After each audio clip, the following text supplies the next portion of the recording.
Job calendar పేరుతో మోసం చేసిన కాంగ్రెస్ ప్రభుత్వంపై నిరుద్యోగులు బగ్గుమంటున్నారు. బీఆర్ఎస్ ఆధ్వర్యంలో యువత పెద్ద ఎత్తున ఆందోళన చేపట్టారు. రంగారెడ్డి జిల్లా ఇబ్రహీంపట్నం సాగర్ రహదారిపై బీఆర్ఎస్వి నాయకులు సీఎం రేవంత్ దిష్టిబొమ్మ దానం చేశారు.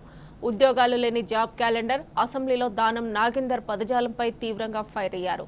ఆందోళన చేస్తున్న బీఆర్ఎస్వి నాయకులను పోలీసులు అరెస్ట్ చేసి ఇబ్రహీంపట్నం పీఎస్కు తరలించారు.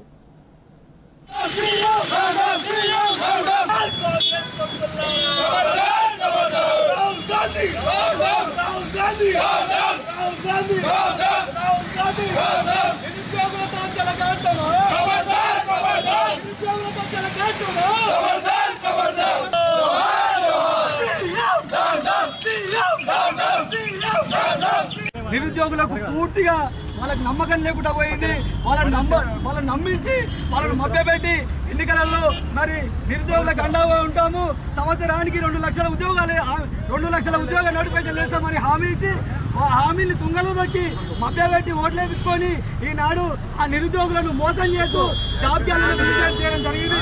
జాబ్ క్యాలెండర్ రిలీజ్ చేస్తూ ఏ ఒక్క డిపార్ట్మెంట్ లో ఎన్ని నోటిఫికేషన్లు ఉన్నాయనేది కూడా తెలపకుండా ఈ ఉద్యోగ నోటిఫికేషన్ ఇది విడ్డూరంగా ఉందని నేను తెలియజేస్తా ఉన్నా.